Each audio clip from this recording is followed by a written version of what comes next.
আসসালামু আলাইকুম। আমি আবারও একটা রেসিপি নিয়ে আসলাম, ইলিশ মাছ। আজকে আমি ইলিশ মাছটা ভাপা করব, তাই এখন আমি কিভাবে ভাপা করি সেটাই দেখাবো। নিয়ে নিচ্ছি পেঁয়াজ কুচি, আর নিয়ে নিলাম একটু আদা আর রসুন বাটা, দিয়ে দিলাম মরিচের গুঁড়ো, জিরা গুঁড়ো, ধনিয়া গুঁড়ো, দিয়ে দেব হলুদের গুঁড়ো, হলুদটা একটু কমে দিব, দিয়ে দেব সরিষার তেল। এটা কিন্তু সরিষার তেল দিয়েই খেতে খুব ভালো লাগে। দিয়ে দেব স্বাদ অনুযায়ী লবণ, দিয়ে দিব একটু টক দই, 2 চামচ পরিমাণ টক দই 2 চামচের দিব।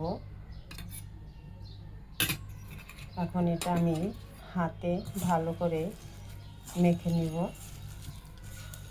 দেখুন ভালো করে মেখে নিয়েছি, আর দিয়ে দিলাম মাছ। এখন পরিমাণ মতন একটু পানি দিয়ে দেব হাতটা ধুয়ে।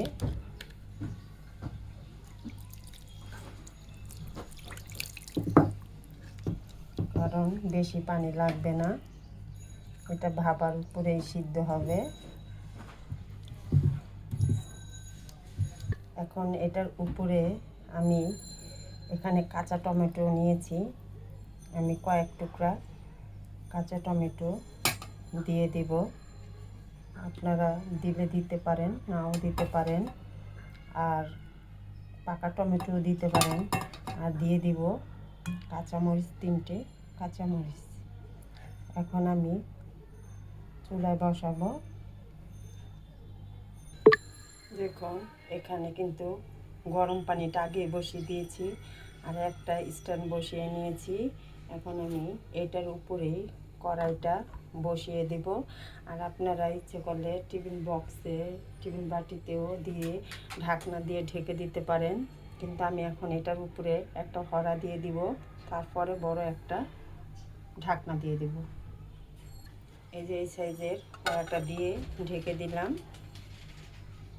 দেখুন এই পিঠটা কিন্তু হয়ে গেছে।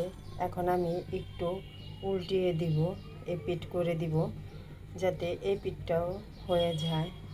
একটু উল্টিয়ে দিলে একটু ভালো লাগে, যাতে কোনো কাঁচা ভাব গন্ধ না থাকে। ঘ্রাণটা কিন্তু অনেক সুন্দর একটা ঘ্রাণ আসছে। হয়তো বা কেউ একেবারে ভাপ দিয়ে নামিয়ে নেয়, তা আমি আবার একটু উল্টিয়ে দিলাম।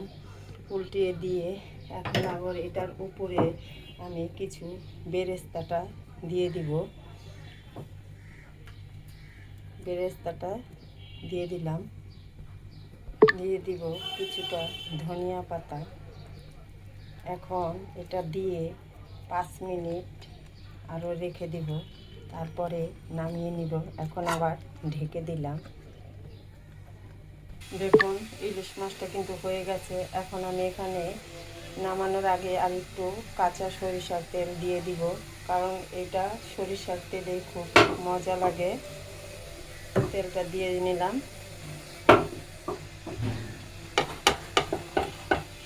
এখন এটা আমি নামিয়ে নিব। বন্ধুরা, যদি ভিডিওটা ভালো লাগে একটা লাইক, শেয়ার, কমেন্ট করবেন, কমেন্ট করে জানাবেন।